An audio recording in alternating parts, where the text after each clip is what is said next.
नमस्कार, बहुत बहुत स्वागत है आप सभी का। आप देख रहे हैं एनएमएफ न्यूज। आपके साथ मैं हूं नम्रता चौधरी और मेरे साथ है मेरे सहयोगी प्रशांत।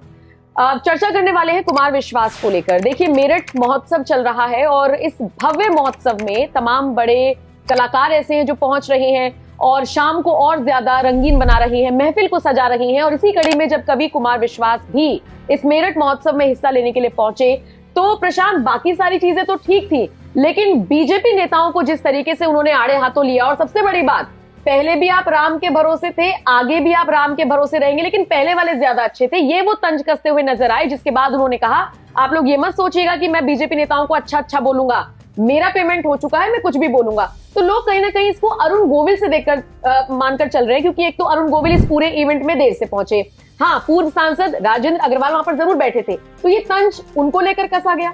देखिए, उन्होंने नाम तो नहीं लिया, लेकिन आपने भी अभी बताया, साफ तौर पर देखा जा रहा है कि पुराने वाले राम अच्छे थे, क्योंकि अब जो सांसद है मेरठ से वो तो नए वाले राम है, जो जिन्हें हम टीवी पर देखते आ रहे हैं। एक्चुअली में उन्हें लोग राम मानते भी हैं, तो साफ साफ पता चल रहा है कि उन्होंने अरुण गोविल पर ये मजाकिया अंदाज में तंज कसा है, और ये कसा भी है। और इस दौरान नम्रता, उन्होंने एक और चीज बोली थी बीजेपी नेताओं को लेकर के कि आजकल मैं ना हर सांसद या हर बीजेपी नेता को गले लगा लेता हूं, क्योंकि कल को कोई भी मुख्यमंत्री बन जाता है। तो वो मजाकिया अंदाज में छेड़ते हुए नजर आए, और इस दौरान उन्होंने मजाकिया अंदाज में अरुण गोविल को भी छेड़ दिया, वो साफ तौर पर देखने को भी मिला।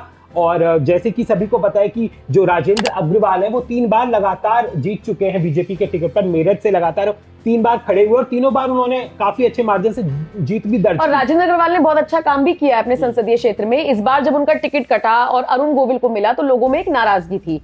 इसके पीछे का थोड़ा सा आपको मैं इतिहास बताते चलती हूँ। जिस वक्त टिकट बंटवारे को लेकर बात हो रही थी, उस वक्त 2 नाम फंसे हुए थे। कहा जा रहा था कि या तो राजेंद्र अग्रवाल को फिर से टिकट मिल सकता है, या फिर कहा जा रहा था कि कुमार विश्वास को भी इस सीट से उतारा जा सकता है। और कुमार विश्वास का मेरठ से या हापुड़ की सीट से पिलखुआ से उनका नाता रहा है, तो इसलिए माना जा रहा था कि कभी कुमार विश्वास को मौका दिया जा सकता है। लेकिन इन सबसे इतर अरुण गोविल, आप जानते ही हैं, राम मंदिर 22 जनवरी को उसकी प्राण प्रतिष्ठा हुई।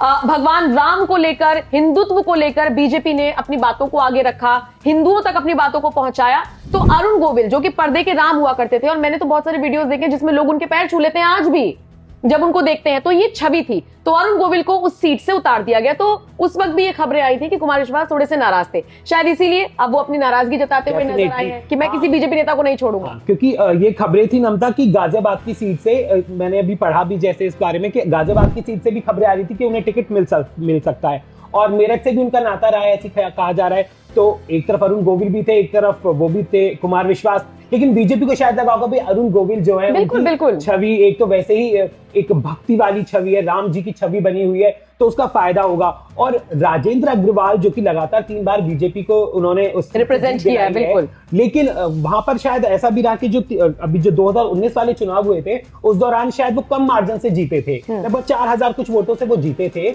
और उसकी वजह से शायद बीजेपी को लगा होगा भाई कहीं इस बार का मामला थोड़ा रिस्की ना हो जाए, तो शायद उन्होंने अरुण गोविल को उतारने की कोशिश की। बिल्कुल। और देखिए, ये जो दाव बीजेपी ने चला, इस बार जो लोकसभा चुनाव हुए थे, बहुत सारे सेलिब्रिटीज पर दाव लगाया गया था, और ऑलमोस्ट वो दाव भी बीजेपी का सफल होता हुआ नजर आया है।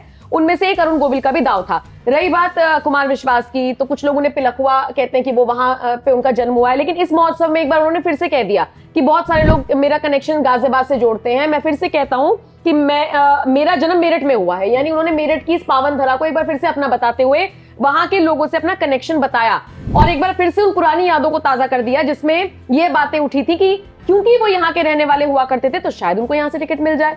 तो ये सारी चीजें हैं जिनको कनेक्शन जोड़कर देखा जा रहा है। अरुण गोविल पर तंज कसा है, ये ऐसा कहा जा रहा है। नाम तो किसी का नहीं लिया, लेकिन इस तरीके की बातें सोशल मीडिया पर हो रही हैं। और क्या कुछ कहा कुमार विश्वास ने इस पूरे मौके? देखिए, अरुण गोविल के बारे में तो कहा ही कहा, लेकिन वो काफी ज्यादा चर्चा बटोर रहे हैं। अभी उन्होंने इसी इवेंट के दौरान शत्रुघ्न सिन्हा और सोनाक्षी सिन्हा को लेकर के भी काफी कुछ बोल डाला।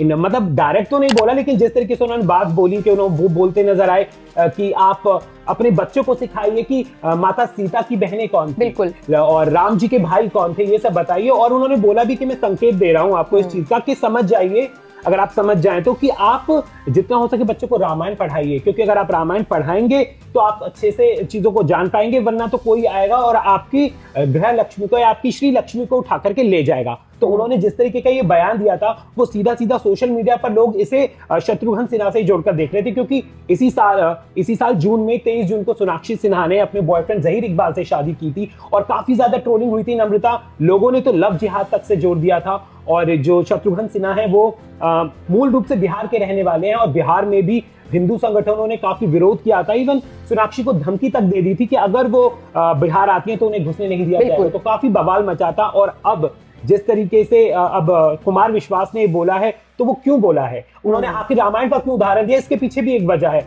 आपको याद होगा कि साल 2019 में सोनाक्षी सिन्हा कौन बनेगा करोड़पति शो पर गई थी।